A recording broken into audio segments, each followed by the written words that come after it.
첫 시간 주님께 안녕하세요. 대강교회 오훈 목사입니다. 9월 30일 금요일입니다. 하나님 우리에게 주신 말씀은 사무엘하 15장 1절에서 12절까지 말씀입니다. 그 후에 압살롬이 자기를 위하여 병거와 말들을 준비하고 호위병 50명을 그 앞에 세우니라. 압살롬이 일찍 일어나 성문 길 곁에 서서 어떤 사람이든지 송사가 있어 왕에게 재판을 청하러 올 때에 그 사람을 불러 이르되 너는 어느 성읍 사람이냐 하니 그 사람의 대답이 종은 이스라엘 아무 지파에 속하였나이다 하면 압살롬이 그에게 이르기를 보라 내 일이 옳고 바르다마는 네 송사를 들을 사람을 왕께서 세우지 아니하셨다 하고 또 압살롬이 이르기를 내가 이 땅에서 재판관이 되고 누구든지 송사나 재판할 일이 있어 내게로 오는 자에게 내가 정의 베풀기를 원하노라 하고 사람이 가까이 와서 그에게 절하려 하면 압살롬이 손을 펴서 그 사람을 붙들고 그에게 입을 맞추니 이스라엘 무리 중에 왕께 재판을 청하러 오는 자들마다 압살롬의 행함이 이와 같아서 이스라엘 사람의 마음을 압살롬이 훔치니라. 4년 만에 압살롬이 왕께 아뢰되 내가 여호와께 서원한 것이 있사오니 청하건대 내가 헤브론에 가서 그 서원을 이루게 하소서. 당신의 종이 아람 그술에 있을 때에 서원하기를 만일 여호와께서 반드시 나를 예루살렘으로 돌아가게 하시면 내가 여호와를 섬기리이다 하였나이다.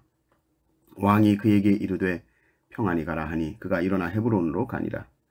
이에 압살롬이 정탐을 이스라엘 모든 지파 가운데에 두루 보내 이르기를 너희는 나팔 소리를 듣거든 곧 말하기를 압살롬이 헤브론에서 왕이 되었다 하라 하니라. 그때 청함을 받은 200명이 압살롬과 함께 예루살렘에서부터 헤브론으로 내려갔으니 그들은 압살롬이 꾸민 그 모든 일을 알지 못하고 그저 따라가기만 한 사람들이라. 제사 드릴 때에 압살롬이 사람을 보내 다윗의 모사 길로 사람 아히도벨을 그의 성읍 길로에서 청하여 온지라. 반역하는 일이 커가매 압살롬에게로 돌아오는 백성이 많아지니라. 아멘. 밧세바 사건 이후에 다윗 왕국은 계속하여 추락하는 모습을 보입니다. 충신 우리아를 살인 교사하지요. 밧세바에게서 낳은 아들이 죽지요. 암논이 다말을 강간하지요. 압살롬이 암논을 계획적으로 살해하죠. 그리고 이제 이 압살롬이 다윗 왕국에서 반란을 준비하고 있습니다. 압살롬은 아주 치밀한 사람입니다. 일단 아버지 다윗 왕과 입맞춤을 한 후에는 그것도 사실 아주 가식적인 화해이죠. 그 후에 아주 주도 면밀하게 반란을 준비하는데 아주 노골적입니다. 압살롬이 병거와 말을 준비하는데 그 규모를 보니까 와, 이 정도면 왕의 후계자구나 생각할 정도로 준비를 하는데 호위병 50명을 앞에 세웁니다. 그러나 사실 압살롬은 지금 김칫국을 너무 빨리 마신 것입니다. 공식적으로 그는 많은 왕자 중에 하나일 뿐입니다. 그런데 스스로 생각하기를 나는 엄마도 왕족이었으니까 혈통적으로도 문제없고 맏형 암논이 죽었으니 왕위는 내가 영순이다 이렇게 스스로 생각한 것이죠. 그러면서 민심을 잡는 일부터 시작합니다. 왕궁 문 앞에 섭니다. 사람들이 재판을 받으려고 옵니다. 이 사람들은 보통 억울한 일들이 많아서 왔을 것입니다. 그러면 그 사람을 압살롬이 먼저 맞이합니다. 어디서 오셨습니까? 어느 지역에서 왔어요? 이 지역을 물어보는 것이 사람의 마음을 이렇게 금방 사로잡거든요. 저도 그 고향입니다. 아니면 제 아내가 그 고향입니다. 그것도 아니면 제 친척 누가 그 고향입니다. 그것도 아니면 제가 거기 가봤는데 뭐 이런 식으로 금방 하나가 되거든요. 그러면서 아니 여기까지 무슨 일이십니까? 그러면서 그 하소연을 압살롬이 다 들어줍니다. 그리고는 다 맞아요. 당신이 옳습니다. 당신이 바릅니다. 그런데 지금 이 왕국에서는 당신의 이야기를 들어줄 사람이 없네요. 왕께서 그런 관리를 세우질 않으셨어요. 그러나 만일 내가 이 나라의 재판장이 된다면 누구든지 정의롭게 판단할 것입니다. 멋지게 생긴 사람이 딱 봐도 집체 높으신 양반 이렇게 싹싹하게 자기 이야기를 다 들어주고 하면 누가 마음의 문을 안 열 수가 있겠습니까? 또 왕자님이시구나. 그리고 절하려고 그러면 또 압살롬이 아이고 왜 그러십니까? 손을 잡고 일으켜 세워드리고 입을 맞춰주고 압살롬이 이렇게 애를 쓰니 사람들의 마음이 압살롬에게로 돌아서게 되는 것이죠. 6절에 보니까 이스라엘 무리 중에 왕께 재판을 청하러 오는 자들마다 압살롬의 행함이 이와 같아서 이스라엘 사람의 마음을 압살롬이 훔치니라 이렇게 나옵니다. 그리고 압살롬은 이제 드디어 어느 정도 됐다라는 판단이 섭니다. 그리고 본격적으로 시작해야겠다. 그리고는 다윗 왕을 찾아가서 그리고 속이는 말을 하는 것이죠.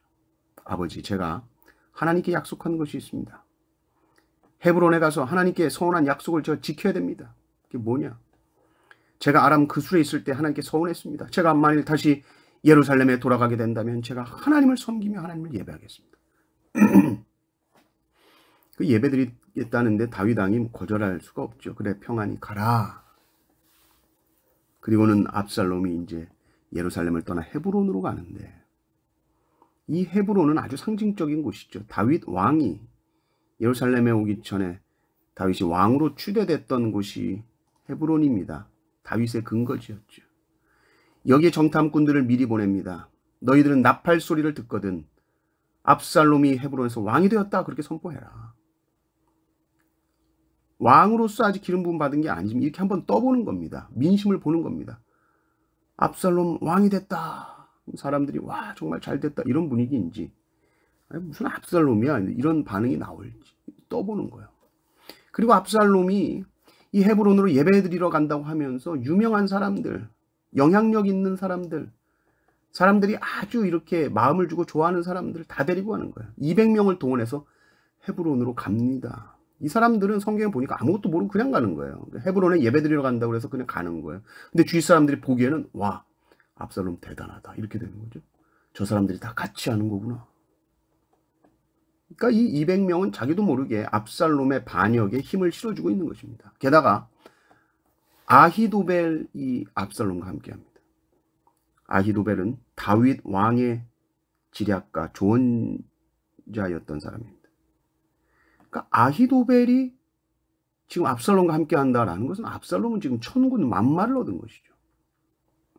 12절을 보니까 제사 드릴 때에 압살롬이 사람을 보내 다윗의 모사 길로 사람 아히도벨을 그의 성읍 길로에서 청하여 온지라 반역하는 일이 커가매 압살롬에게로 돌아오는 백성이 많아지니라. 아히도벨이 압살롬에게 붙었습니다. 왜 아히도벨이 압살롬에게 붙었을까? 우리가 추정해 볼 수 있는 것은 사무엘하 11장 3절 보면 밧세바가 엘리암의 딸이다 이렇게 나오는데, 이 엘리암이 누군고 봤더니 아히도벨의 아들이 엘리암입니다. 그 정리하자면 밧세바는 지금 이 아히도벨의 손녀였다는 거죠. 그러니까 다윗이 밧세바를 범한 사건 이후에 이 아히도벨이 자기 손녀에게 이렇게 추악한 범죄를 저지른 다윗에 대해서 마음을 돌렸구나라고 생각해 볼 수 있겠죠. 심지어 손녀의 사위까지 살인 교사를 했으니. 어찌됐든 아히도벨과 이 압살롬이 손을 잡습니다. 그리고 많은 백성들의 마음을 사게 된 것이죠. 아히도벨이 압살롬 편에 서서 반란을 돕는 행위를 우리가 인간적으로 이해할 수 있지만 결국 이 아히도벨도 압살롬과 같은 복수심에서 비롯이 된 것입니다. 복수는 결코 해결 방법이 될 수 없습니다. 예수님께서 오줌밤을 치거든 왼편도 돌려대라 라고 말씀하신 것은 이 일을 통해서만 참된 평화가 이루어지기 때문입니다. 이것이 하나님의 나라가 이루어지는 원리입니다. 한 알의 밀이 땅에 떨어져 죽을 때에만 많은 열매를 맺습니다. 이것이 하나님 나라의 원리입니다. 그래서 주님은 그렇게 십자가를 지고 죽으셨고 많은 이들에게 생명을 주게 되었습니다. 다윗 이야기는 사실은 처음부터 끝까지 이 전체를 아우르는 하나의 교훈이 있다면 원수 갚는 것은 너에게 있지 않다. 원수 갚는 것은 하나님께 있다라는 이 주제가 계속해서 나옵니다. 그리고 원수를 자기가 갚으려고 했을 때 일이 더욱 악화되는 것을 계속 보여줍니다. 스스로 네가 원수를 갚으려고 할 때에 하나님의 선한 뜻이 드러나는 것이 아니라 인간의 추악하고 더러운 죄가 더욱더 드러나게 되는 것이죠. 아히도벨의 이 선택도 그렇습니다. 복수심으로 시작한 일은 결국 더 큰 재앙을 불러오고 원수도 갚지 못하고 오히려 나라가 더 혼란스럽게 되는 일입니다.